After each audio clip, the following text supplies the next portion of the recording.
It's lovely to be here at HTBB and Alpha Malaysia. Laiwei, thank you so much for asking me to come and speak. Actually, Laiwei had to really persuade me to come and speak today. Thank you so much for you and Alpha Malaysia, all you do. It's amazing. So this conference is mainly, well, it's predominantly aimed at those of you who are involved in leadership in your local church. But I know too that we've got others here today from other organisations and charities, and just to say that I hope that some of the stuff that we talk about today will be really useful to you in your work. I know Frog Asia's here and other charities. So I hope that what you hear will be relevant to some of the work that you do. You know, I was brought up going to church as a child. My parents took me to church every Sunday with my brother and sister, and it was just the thing that we did on Sundays. We went to church, I went to Sunday school, and as I grew a bit older, I went to the youth club, and the time came when I was 18, and I was going away to university.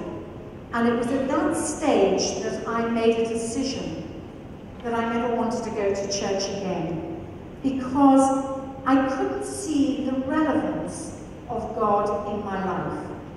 I just didn't understand what difference God would make in the way that I lived my life. So for the next 20 years, I just completely and utterly did my own thing. And I have to say that in that time, I made many, many mistakes. I was living at one time in Asia, in the Middle East, and I was, living a life just totally for me. It was very much a party life. I was in a difficult relationship, and I had no purpose to the way that I was living my life. And the only way that I felt that I could get out of this bad lifestyle was to go and leave the Middle East and to come and live in London.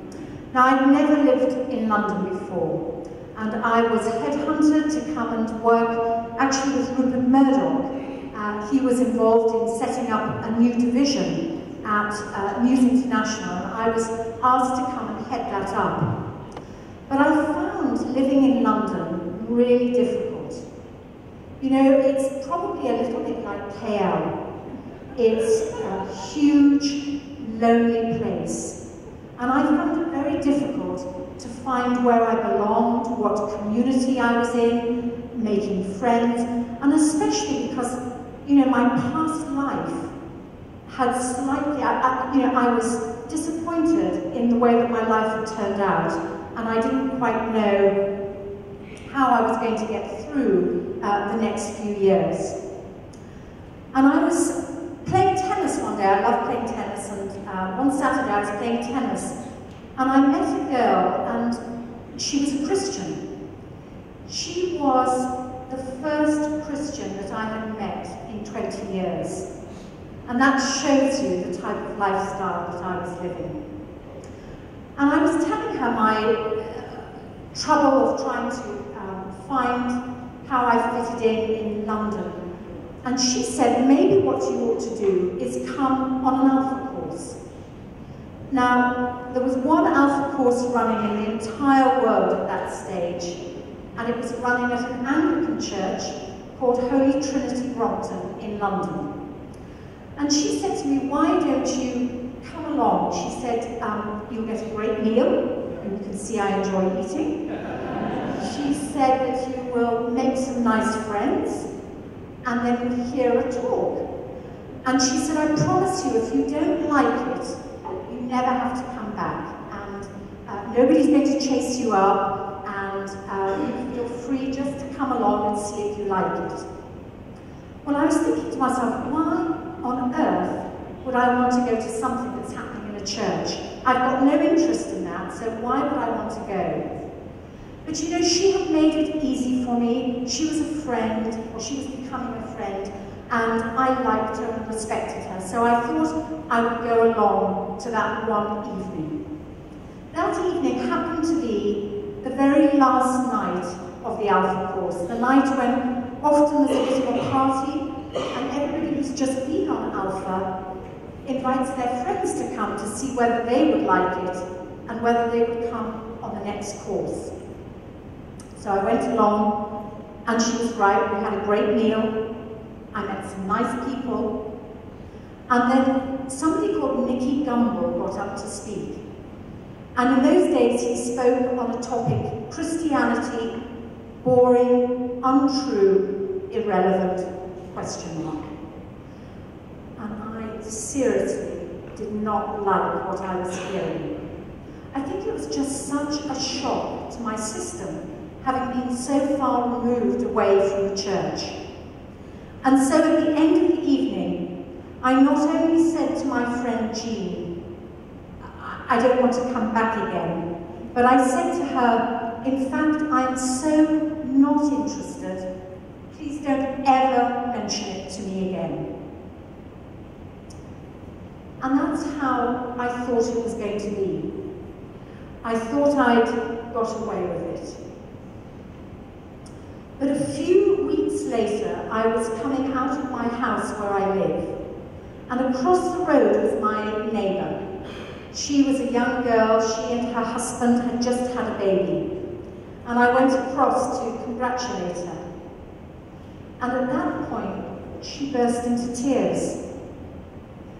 And I said, Julia, what on earth is the matter? This is the mother was crying, not the baby.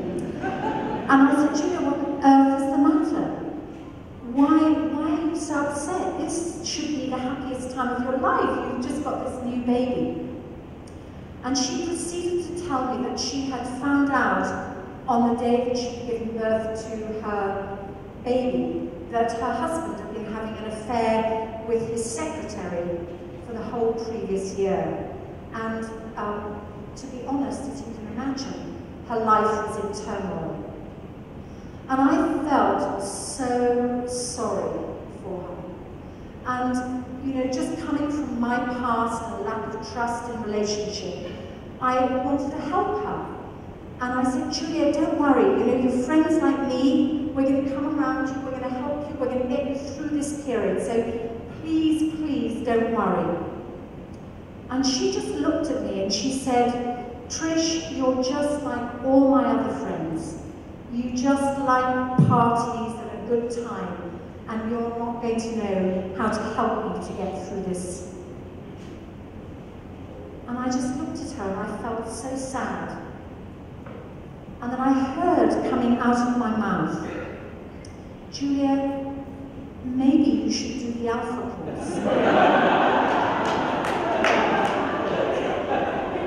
And then I heard myself say, if you want to go, I'll go with you. So I found myself a few weeks later starting on Alpha. And, you know, like many people who've done Alpha here or in your own church, you'll know it was a life-changing experience. And for me, on the weekend away on the personal work of the Holy Spirit, I wanted a new life. And I knew that the way to have that new life was to go running to Jesus. And that's what I did. In February of '93, I gave my life to Jesus. And I have to say, life has never been the same since. It's been such a privilege to walk with God all these last 21 years, 22 years. And it's been just such a joy. You know, I went on to help with Alpha, and I went on to help with Alpha, and you know, Nikki asked me to help on the next course, and I led on the next course. And then after about 4 months, Sandy Miller, who was then the vicar, the pastor, like Miles is here at HTBB, Sandy was the vicar at HTB, and Nikki was his senior pastor. they asked me to come and to help them at HTB and to come and work for them. And I always remember how it happened, because I came back to my desk one night at News International. It was a Friday night, and I got back to my desk, and there were only 3 telephone messages. In those days, people used to write their telephone message on a piece of paper, and 3 messages were sitting on my desk. And one said, "Please ring Sandy Miller urgently," the vicar of the church. The next message said, "Please ring Nicky Gumbel urgently," on my desk. And then the next message said, "Please ring Judy Cahusac. She was one of the lay leaders in the church at the time. Please ring Judy Cahusac urgently." So it didn't take a very wise person to realize 2 things. One, something was up, but secondly, communication was not a very strong point at HTB, because it definitely looked as if the right hand didn't quite know what the left hand was doing. I remember ringing Nikki out of those 3 messages, and Nikki said, just as Nikki is, this is just how he is, and he said, "Oh, Trish, we've been thinking. We believe God is doing something really unique and exciting through our church. We have a vision, but we don't know how to implement it. And we wonder if you would come and work with us. In fact, we wondered whether you could start on Monday."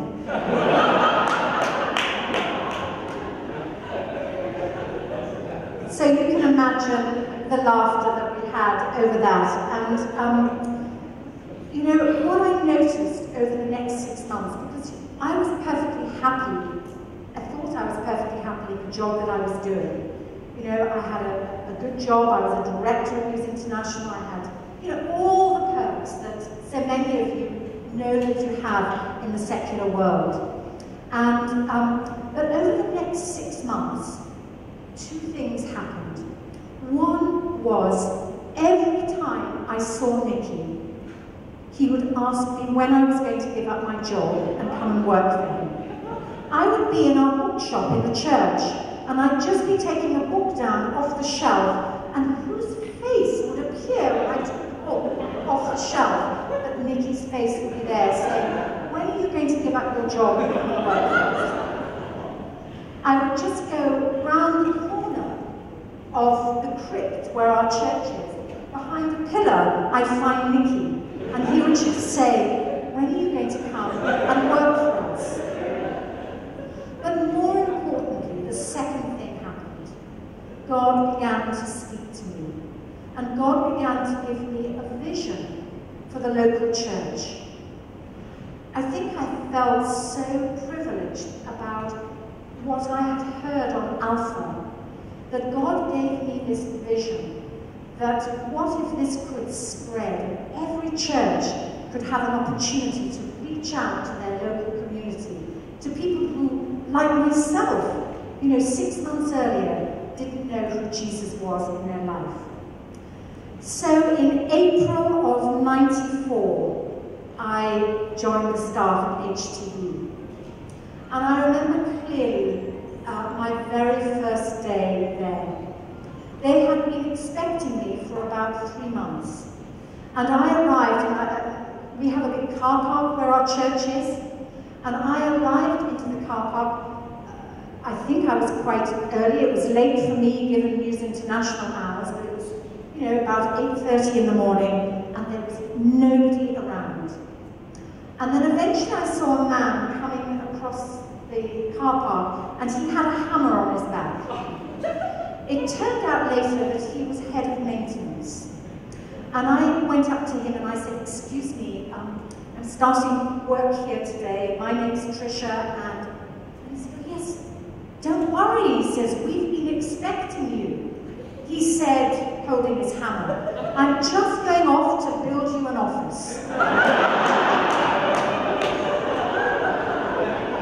And I realized that day I had no office, obviously had no desk, no chair, no telephone, no computer. I didn't have a job spec. I didn't know what I was going to be doing. And if I'm honest, the future looked decidedly bleak.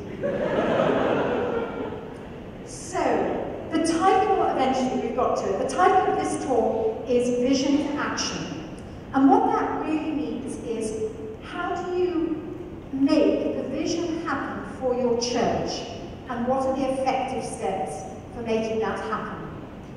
So, you know, wherever you are now, in the size of your church and what your church looks like, and you may be a small church, you may have no staff, you may just purely be volunteers, you may have small staff. We're going to look today at how you could implement the vision that God has given you for your church. And along the way, as I go through this talk, I'm also going to share some top tips with you. Things that I have learned as I've worked at HTB. Things that have helped me to do my job better. We at HTB have made many, many mistakes along the way. You know, I'm not saying that we've got it right, or we get it right today, because we don't. We learn every day from other churches' experiences. I expect today to learn from your experiences. But I know, from a church perspective, the only church I know, because it's the only church I've worked in, is HTB. So I can only tell you the things that we have done at our church in the hopes that we can help you with your church. You know, by sharing what we learn, it helps one another not to reinvent the wheel. It helps us not to make the same mistakes that, for example, we've made in London. And that's why I think it's important, something today, is to share with one another the things that work and the things that don't work, so that you can move forward with ease and grow with the vision that God has given you. And I believe that with what God has given you, the vision that God has given you, and if you learn how to implement that in a way, you will do infinitely more than you would even begin to imagine. Sometimes growth and transition is painful and it's hard. You know, when a church grows, or the structures, or when your vision grows, the structures need to continually change and adapt to allow growth to happen. And as you grow, things just can't stay the same. We've had to do this at our church on a number of occasions. We are going through this very process right now at our church. We are changing the structures because we need to grow for the next 10 years. If you change the structures, it allows you to grow.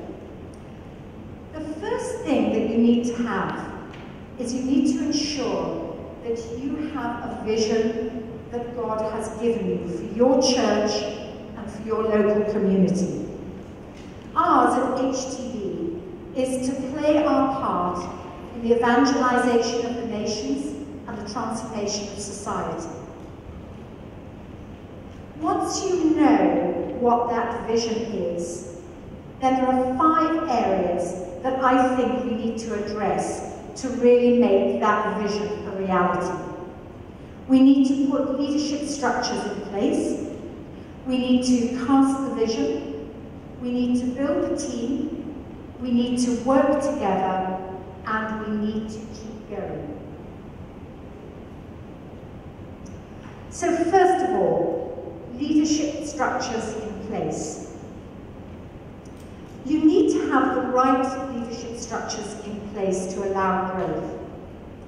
And at the beginning of my time at HTB, I was mostly working on Alpha. I just happened to start in April of '94, and Alpha began to explode 2 weeks later. It had nothing to do with me. It was all to do with the Holy Spirit moving Alpha around, all around the globe. But God just happened to put me in place, in time, for this vast explosion to happen. So I was mostly working very closely with Nikki, and we were beginning to grow the Alpha course from the 1 course at HTB to the 200 courses that were running in the UK to actually, by the way, 87,000 courses now around the world. But you know, after a little time, Sandy Miller, who was the vicar at HTB, he saw that we were we were getting the professional standards for Alpha in place. And it's everything that he wanted for the local church, HTB. And so I remember very clearly one day, he took Nikki and I aside, and he said that there was no consolation to him that there was a well-run conference happening in Malaysia, or India, or Hong Kong, or Africa, when actually things were not running well at HTB in London.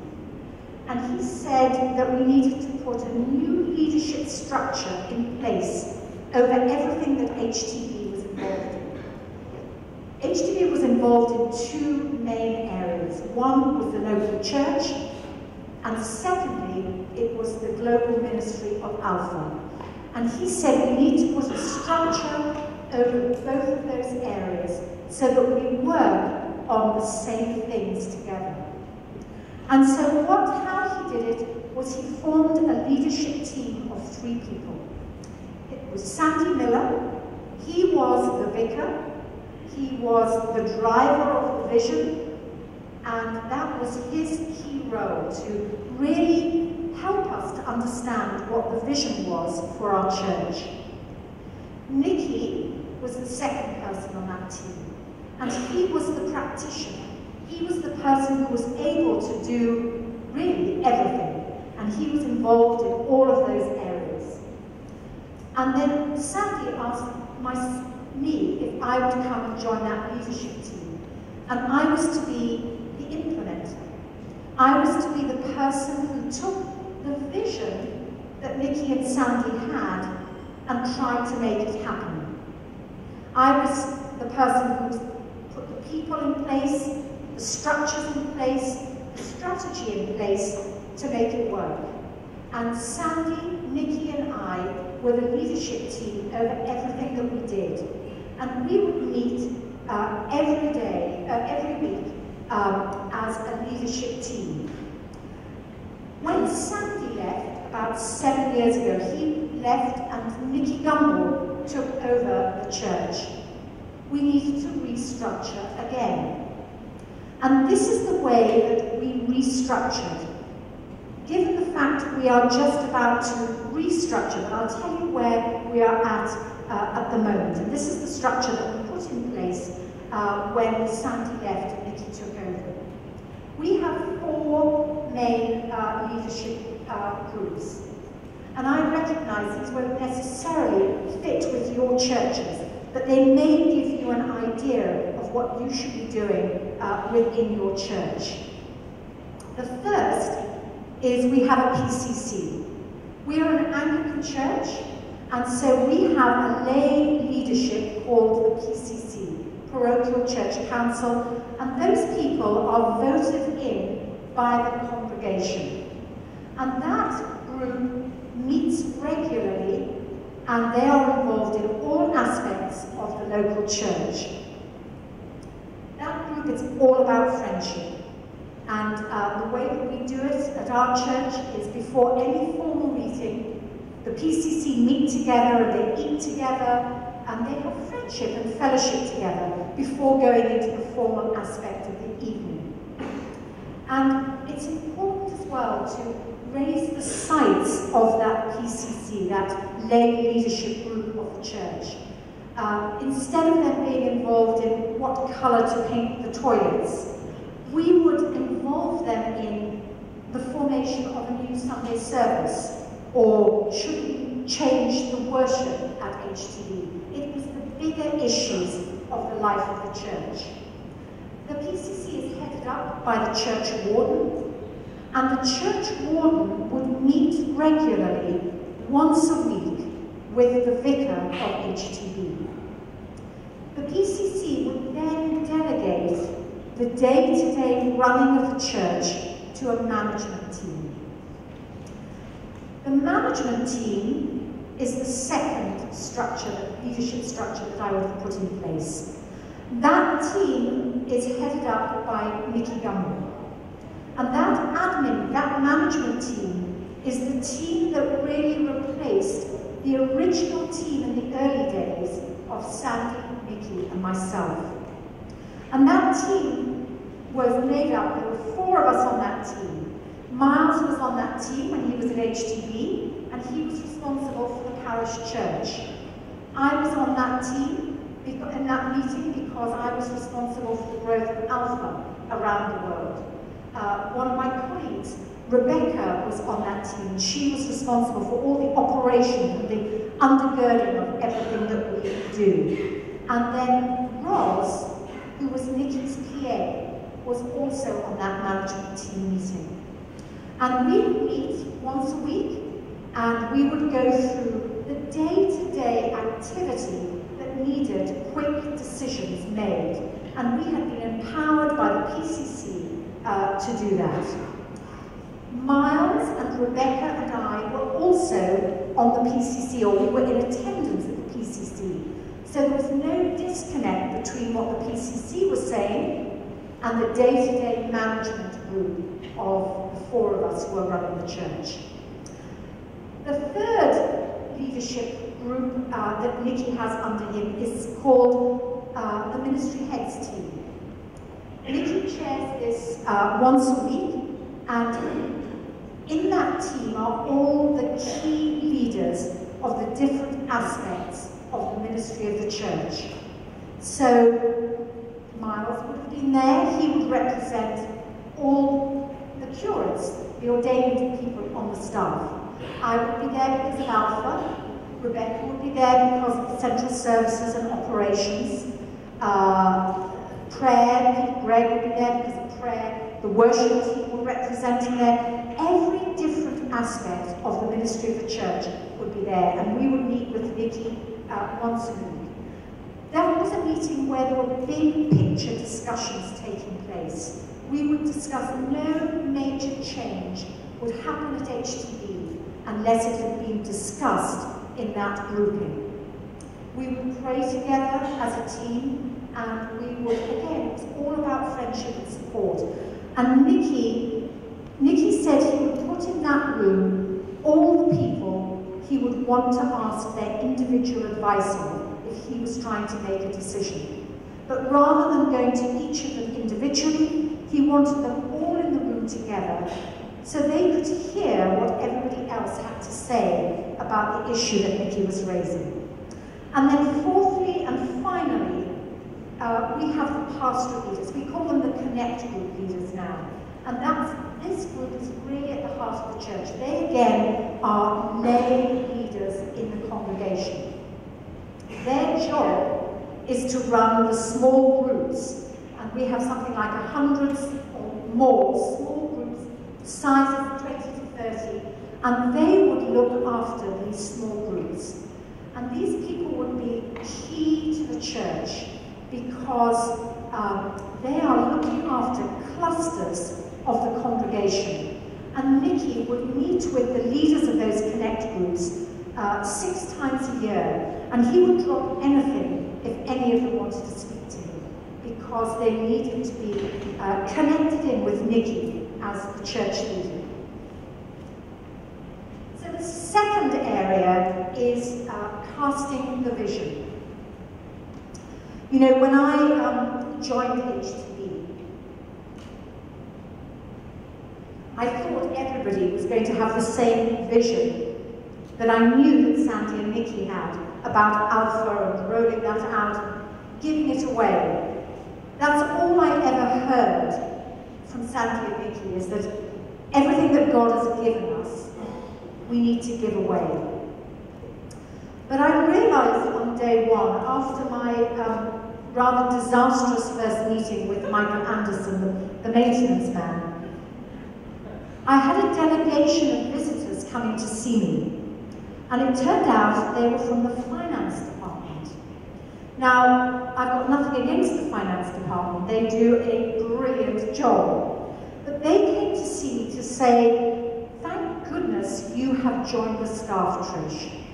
Somebody has to get a handle of these finances. We are giving away so much money because of Alpha, and we need somebody to take control of all of this. Well, what I realised is that even some of the staff don't understand the vision that Sandy has for his church. And so I remember saying to Sandy, I'm worried that some of your staff don't know what you're trying to do. And you know, Sandy and I, we didn't sit down and work out a great big communication plan. How are we going to let the staff know? How are we going to let the congregation know? But what I noticed was that Sandy began to speak about the vision all the time, whenever he could, at every single opportunity. He spoke from the front of the church on Sundays to his congregation. He spoke at staff meetings, and he talked, he got testimonies up, he got stories up about things, about the way God was moving through Alpha around the world. And he began to share this with the staff and the congregation. Because he realized that the more people understood the vision, the more that they would feel part of the vision and want to help to implement it. And he realized that the more they heard about what was happening, the more enthusiastic they would be, and the more that they would want to get involved. He also recognized that vision leaks. What you say 3 weeks ago, the congregation have forgotten 3 weeks later. So you need to keep repeating the vision in a number of different ways, on and on. So the congregation, your volunteers, your staff, your Alpha helpers, all get to understand what you're trying to do, what your vision is for your church. One of the other areas that I think is helpful when you're setting out on this journey is to set a baseline. You know, look at where you are now in the church. How many members have you got in your church? How many youth are coming? How many children are coming? How many people on Alpha? And then you've got a baseline of comparison in a year's time to see whether you've grown or not. But one of the things that we've done at our church is annually we've sent out a questionnaire to the congregation. We'll actually do it in one of the Sunday services. And they fill it in. And from that, we can see how well we are doing, or what areas we need to work on as a church, and which areas we're failing at. And we can chart our growth through those questionnaires. Thirdly, invest energy into the vision.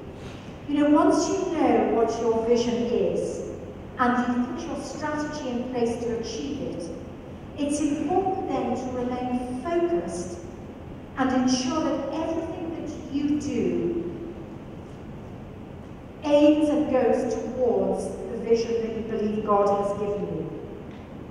You know, there'll be many times that you're asked to do something, a new event, a new project, and I would always ask myself, does that lead towards the vision that I believe God is calling me to do? Of course, there's going to be times that the Spirit speaks to you deep in your soul about something, and perhaps it doesn't lead towards exactly what your vision is, and you have to be open to that and flexible for that. But on the whole, I would always ask myself, is this going to help me to achieve the vision that God has given us? I think it's also important to recognise that when you're casting the vision, you don't have to do it all on your own. I remember the time when, in fact, I only know the story because I wasn't part of the church at the time, but when Sandy took HTB on as a church, it was robed choirs, it was pews, and I think the evening service had about 4 people only. And he had a vision to move that church into a church that was full of the ministry of the Spirit. But he knew that he shouldn't try and do that on his own. So he looked around the congregation and he found the people in the congregation who he knew longed for change and longed for growth. And he encouraged them to go on the PCC. He encouraged them to come with him on conferences like today, and to come with him so that when he came back from a conference, he didn't have to tell everybody what he had seen on his own, but he could have 10 other people who had experienced what he had experienced. And equally, there will be people in your church who long for change just like you do. Put them around you and work with them, because they will help you not to feel so alone in this period of change. Of course, how you cast the vision depends again on the importance of the group that you're speaking to. And the more important the group you're speaking to, the more depth you need to go into. So if you are speaking to our PCC, or our staff, or our pastors of our Connect groups, we would need to really share the vision deeply and share with them so that they, as leaders of the church, can really be part of what Nikki is trying to do. And we would do that through a number of ways. One, we would go away on leaders' weekends, where we would be together as leaders and we would share the vision together.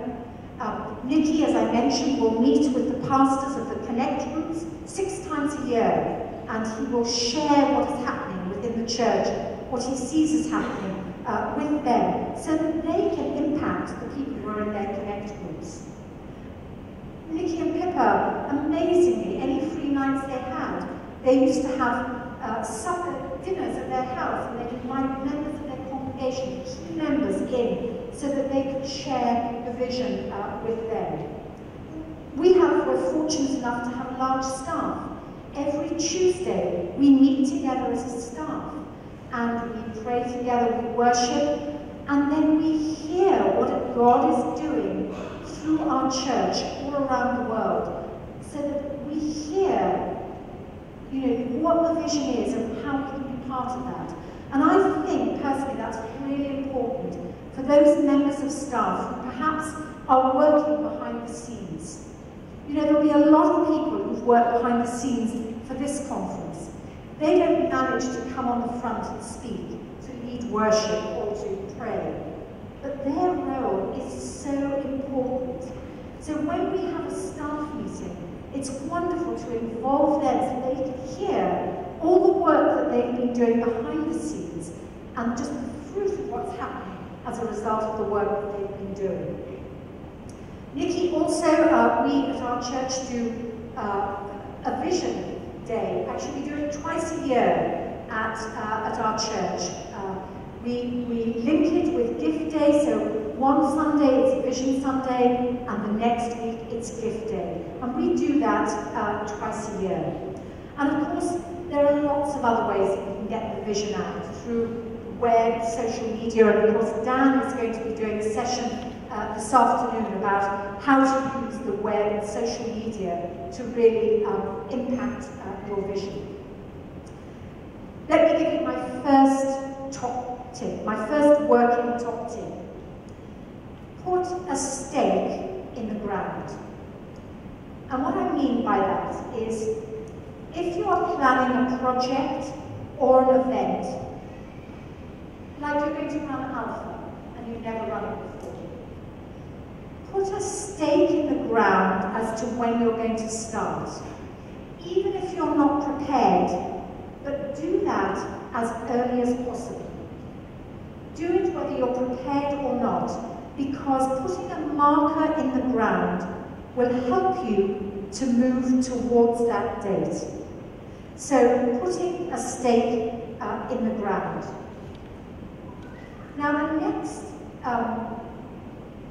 the next session, building a team, I'm not going to talk about now because after the coffee break, I'll do a whole session on building a team. So we can shorten this talk this morning because we'll do that a little bit later. The next area is working together. You have the vision, you've got the right people in place, we're going to talk about that after the tea break. You're communicating the vision to all of the right people, but what now? How will decisions be made? How will they be followed up?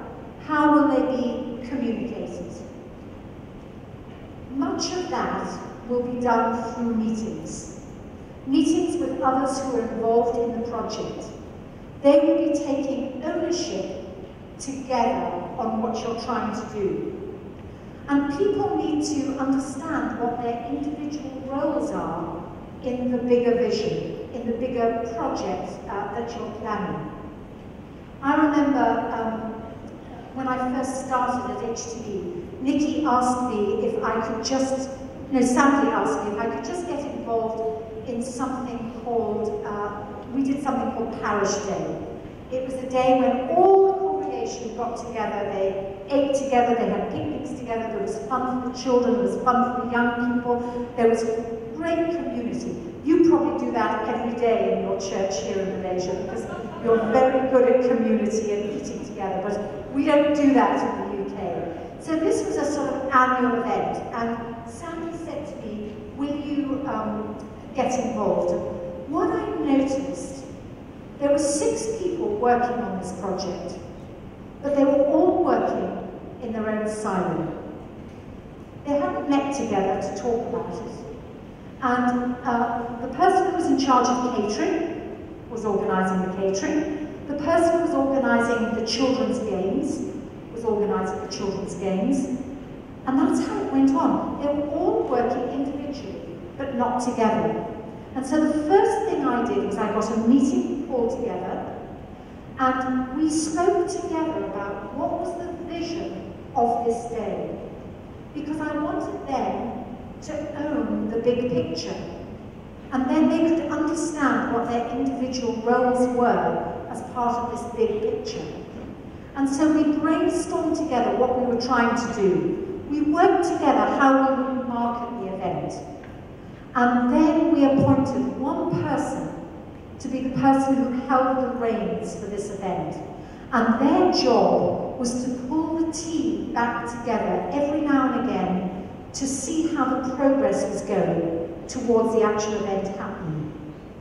And of course, there's a skill to running a good meeting. There's a whole session on how to run a good meeting, and I know Philip is going to be doing that a little bit later on this afternoon. I've got 4 more top tips for you on things that I've learned on how to help you to work in your own church. The first is foster teamwork and ownership. Enable a sense of togetherness rather than people working in isolation. Work in teams and value everybody's contribution, because everybody's contribution plays a part in the big picture. The second top tip, plan, do, check, and review. And what I mean by that is, after you've run something, a project or an event, imagine it was this event. Alpha Malaysia has put this event on. The first thing that I will do early next week is I will get together with the team, and we've done the event, Now we sit down and we say what worked, what didn't work, which talks didn't work, what would we do differently if we did it next time? Purely because we want to do better next time. And also, you should never start a project from absolutely starting from scratch if it's been done before. There should be a process where you have done the event or the project, you've debriefed, you've worked through what were the issues, you've reviewed it, you write it down. Because any one of us could walk away sadly from this meeting today and get run over by a car. And all the expertise that's in that person will be lost if it's not written down and ready for the next time or the next event. The next top tip, I talk about having a red book or a blue book or an iPhone or an iPad in this day. The number of meetings in the last 20 years that I have gone into with people on my team where they come in without an iPad, without an iPhone, without a book, without a pen, and they sit in a meeting, and I just think to myself, they must have a much better brain than I've got, because they don't need to write down anything or any action points. And that's what's really important. Write down what needs doing, and have a system in your emails or however you do it, whereby you know when that action has been done, or whether you need to follow up. So I would say, have a red book, have a blue book. I can tell you I've got a blue book here with me today and my iPhone, in case any of you ask me to do something. I won't remember it when I get on the plane and go home, but I will have it in my book, and I'll make sure that I tick it off when I've actioned it. The final top tip under working together is taking risks. The turtle only advances when its head is out of the shell. So be prepared to take risks. Use common sense though. If it's not working, change it. And finally, keeping going. You know, Winston Churchill was a great British leader during our Second World War. And I read somewhere that he was invited to go back to his old school. And it was speech day. And he was to speak to all of the boys. And I think all of the boys were sitting there waiting, dreading this sort of long speech day speech from Winston Churchill. But he got up and it was his turn to speak. He came up onto the stage and he looked out at all of the boys at his old school and he just said, keep going, keep going, keep going. And then he went off the stage and he sat down.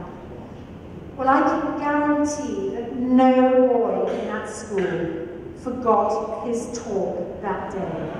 Keeping going.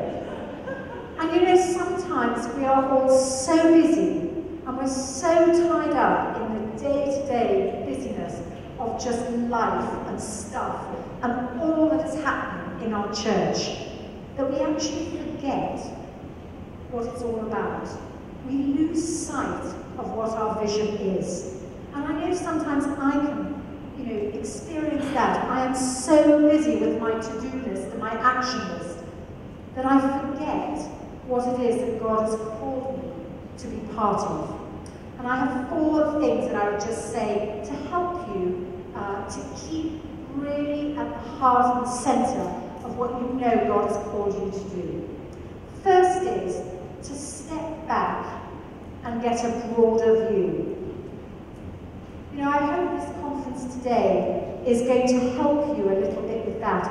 You have come away from the busyness of the phone ringing and the email and the texting and the WhatsApping, and you're here. And I hope it allows you and your teams, if you're here with others, just to get a broader view. I'm fortunate, I travel a lot with my job. I mean, there's a good side and a bad side to that. The good side is, it's such a privilege to come here and see what Alpha Malaysia is doing. I've just been in Hong Kong and to see what is happening in China with Alpha and the marriage course. You know, it is just so exciting to see it. That allows me to see the bigger vision and to hear it and see it firsthand. Secondly, stay active in the heart of the vision that God has given you. For me, that would be to do Alpha regularly every Wednesday night at HTB. It's one of the things that I personally struggle with because I travel so much. But if I could, I wouldn't miss Alpha on a Wednesday night if you paid me all the money in the world, because I want to be there and see lives changed. The third is to stay actively focused on my own journey and my own relationship with God. And it was Bill Hybels, he's a vicar of a church called Willow Creek in America. You may well have heard of him. He says, divert daily. That means draw aside a little bit each day to be with God. Withdraw weekly. Take a Sabbath day off. Take a day of rest. Just to be and to relax. And then abandon annually. You know, it's okay to take a holiday and to just have time out from the busyness of your life. And finally, and I personally think this is one of the most important things, it has to be fun. There has to be lots of laughter and friendship on the team. Because if you don't enjoy being with the people that you're working with, then it's really sad. So there needs to be lots of laughter. And I remember the times we've been traveling with Sandy and Mickey all around the world, and we laughed from the minute we got on the aeroplane to the minute we got home. It was just fun doing ministry together. My final top tip, and then you can go and have a well-deserved coffee. Seek excellence in everything that you do. Do everything to the highest possible standard, because you have a vision that is worth going for. Aim for perfection, but settle for